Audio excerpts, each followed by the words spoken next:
Faites pas attention à ma coupe de cheveux, j'ai remonté pour pouvoir appliquer toutes les textures sur mon visage. Donc tout d'abord, on va venir appliquer une base de visage. Pour ma part, ça sera la Perfect Skin. J'ai fait un article sur mon blog et je vous en parle, je vous dis ce que j'en pense, vraiment en toute honnêteté. Donc on applique quelques petites touches comme ça, on est joli là, sans mon sang à l'alsacien. On fait bien pénétrer cette base qui est d'une douceur, elle a vraiment une texture de velours, elle matifie vraiment bien le teint, vraiment génial. Bien sûr, avant j'ai appliqué toutes mes crèmes.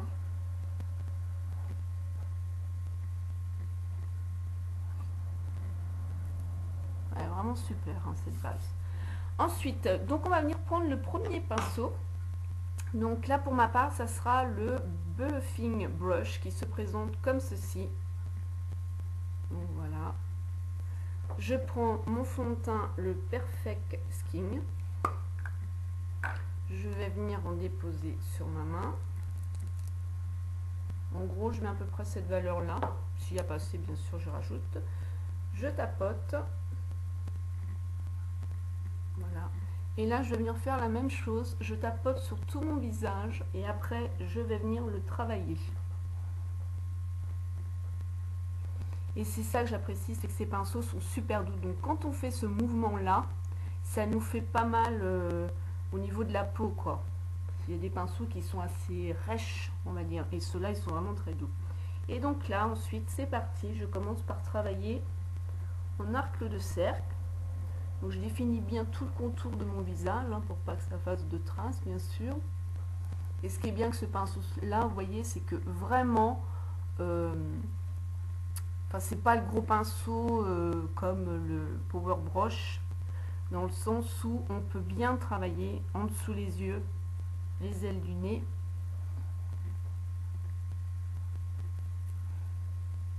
Et en général, je vous dis, j'ai juste besoin d'une petite pichenette au niveau de mon fond de teint parce que le reste du pinceau fait vraiment tout le travail. Et en fait, c'est en regardant, parce qu'au début, je mettais beaucoup moins de temps à étaler mon pinceau, à travailler la matière. Et j'avais tendance aussi à faire comme ça. Mais avec ce pinceau-là, il faut mieux travailler en rond. Par contre, avec un pinceau, je ne l'ai pas pris là, mais de toute façon, je vous fais une vidéo revue pinceau. Un pinceau cils comme ça va être plus bien sûr dans ce sens-là, à travailler au niveau du teint. Et les pinceaux en forme arrondie, bien sûr, c'est en mouvement circulaire. Et ça, c'est à force de regarder les vidéos réelles techniques avec Samantha Chapman et puis bien sûr d'autres maquilleurs professionnels. C'est des petites choses que je ne savais pas, mais que on apprend. Donc voilà, franchement au niveau du teint, super. Là, j'ai rien à dire. J'en suis conquise. Voilà. Donc ensuite, je vais venir le poudrer. Donc pour le poudrer, j'ai la Power Loose Mineral de chez Belle. Cette poudre, pareil, elle fait son boulot. Vous n'avez pas besoin d'en mettre beaucoup. Je vais vous montrer si j'en mets pas partout. Voilà, regardez ce que je mets pour le teint. Donc là, vous allez venir prendre le gros pinceau. Donc il se présente comme ceci. Vous voyez la différence par rapport à l'autre. Voilà. Et là, pour appliquer toutes les poudres, c'est vraiment super. Donc pareil, je tourne, je tape, j'enlève le surplus. Et ensuite, je l'applique comme ça, comme le fond de teint, en tapotant. Et ensuite, je fais des mouvements circulaires.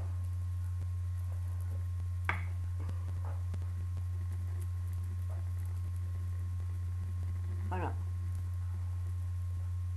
Et ça finit vraiment votre teint. Ensuite, une fois que j'ai fait ça, donc là, je vais venir travailler les sourcils. Pareil, c'est quelque chose que je ne faisais pas du tout avant de connaître YouTube, avec toutes ces petites astuces là. C'est vrai que pour moi, je travaillais pas mes sourcils, je n'en voyais pas la nécessité. Et maintenant, donc, je le fais. Donc là, je vais venir prendre un petit pinceau, je vais déjà les définir, les remettre dans le droit chemin. Je prends de l'autre côté mon crayon. Donc là, c'est un crayon Yves Rocher, pour ma part, qui me convient très bien. Je me sers aussi du kit ELF où vous avez comment je vais vous dire, deux couleurs. Il y a une couleur crème, qui est la base. Et ensuite, vous avez une couleur où c'est la poudre. Là, par contre, je me sers que de mon crayon. Il n'y a pas du tout de crème. Et c'est vrai que bah, tout de suite, hein, vous voyez la différence, ça habille, il n'y a vraiment pas photo. C'est vraiment un petit plus. Hein. On fait juste notre teint, mais simple, le mascara, et voilà. Là, en ce moment, je fais avec la Naked 1. Et je prends le fard Buck, qui est ici. Et je vous montre un autre pinceau, donc qui est le Brow Brush, qui se présente comme ça. C'est un pinceau avec la tranche biseautée. Voilà, vous voyez mieux comme ça. Hop. Donc celui-là, il est dans le kit au niveau des yeux. Et franchement, pour faire le trait d'eyeliner, j'ai essayé, c'est énorme. Et moi, j'ai détourné, je le prends pour appliquer le fard au niveau de mes sourcils. Alors, comme le kit ELF, il y a une, comme je vous ai dit, deux compartiments. Il y a la crème et la poudre. Donc, j'en ai un pour la crème et un pour la poudre. Ça m'évite de mélanger, que ça soit sale, quoi. Donc, j'applique comme ceci. Hop. Et ça prend, vous voyez bien, vraiment la forme du sourcil. Donc, pour ce pinceau là, il est vraiment génial pour cette utilisation. Voilà. Donc là, ensuite, je refais une petite touche avec l'embout de brosse. Et voilà. Et ensuite, je vais venir faire... Alors, je suis en train de chercher ma base pour les yeux, qui est pareil, Perfect Skin. Elle se présente comme ceci. Elle est aussi sur mon blog, ce que j'en pense. Donc, on en applique sur toute la paupière, juste un chouille. Vous voyez, je prends juste ça et franchement, ça suffit pour faire toute la paupière. C'est une paupière, c'est une base qui lisse vraiment votre paupière. Vous n'avez pas besoin d'en mettre une tonne. Parce que là, je crois que par contre, si on en met beaucoup, ça ne fixera pas les fards.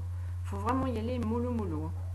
Donc, le temps que la base s'imprègne au niveau de mes paupières, je vais appliquer mon blush, car je sais la façon dont je vais me maquiller. Donc là, en l'occurrence, je prends un blush. Vous prenez celui-là que vous voulez. Moi, c'est celui-là de Belle. Et là, je vais vous montrer deux pinceaux. Donc, il y a le pinceau, le tout premier, qui sert vraiment pour appliquer le blush, qui est en forme d'œuf, qui est d'une douceur, comme tous les pinceaux à la technique. C'est le Blush Brush. Voilà. C'est un gros œuf. Donc celui-ci, pareil. Faire du contouring avec ça, je vous le déconseille. Il est énorme. Donc, par contre, pour appliquer le blush, ouais. Mais par contre, je trouve qu'il manque un petit peu de rigidité. Comparé au pinceau fond de teint, vous voyez, il est plus court. Donc, à la base, il est bien serré. Donc, ça permet vraiment une rigidité au niveau des poils du pinceau. Là, par contre, il part comme ça. Et c'est vrai que bon, ici c'est bien tenu, mais là par contre c'est plus large, je veux dire, c'est plus souple, vous voyez. Donc moi j'ai besoin, mais ça c'est moi, hein, ça dépend des personnes. Moi j'ai besoin par contre d'un pinceau qui se tienne aussi quand j'applique le blush.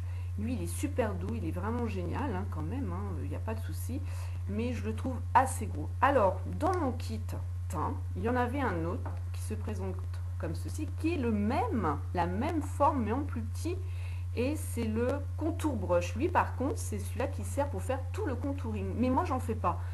J'aime pas me foutre du marron là, j'aime pas me foutre du marron là, je fais que le blush, hein. Ça après chacun sa façon de se maquiller. Donc voyez la différence quand même, elle est énorme. Donc j'ai pris là depuis peu, parce que je me dis à quoi je vais m'en servir quand même, et ting, je me suis dit ça va être mon blush. Et pile poil, il rentre vraiment super bien, impeccable. Et là, du coup, vous voyez, il fait vraiment bien au niveau de la joue. Moi, il me convient vraiment. Hein. J'en ai pas en dessous, là, voilà. Ici, vraiment sur la pommette. Pour ma part, il me convient. Donc ça peut aussi vous donner une idée de comment servir les pinceaux. On peut les détourner, surtout que les pinceaux Real Technique, on les détourne facilement. Et franchement, on sent la tenue. Vous voyez, quand je l'écrase là, on sent bien que l'autre il est trop souple. Et ça après, c'est un avis personnel. Et oui, chacun utilise ses pinceaux comme il veut. Donc voilà. Et là, je vais couper, je vais faire mon make-up en musique et vous allez voir que je vais réutiliser les pinceaux Real Technique au niveau des yeux. Et le dernier, ça sera pour poser. J'ai trouvé aussi à quoi je me sers de celui-ci maintenant et il est vraiment génial. C'est le Pointer Foundation Brush. Donc celui-ci, c'est pour déposer mon anti-cerne. Et quand je fais mon make-up comme ceci en Vela, ça permet de bien suivre cette ligne pour appliquer l'anti-cerne, justement pour nettoyer. Vraiment topissime. Parce que sinon, j'applique mon anti-cerne avec le Deluxe Squeeze Brush. Ou celui-ci, je m'en sers aussi en estompeur. Vous allez voir juste après, tout de suite, un make-up en vidéo.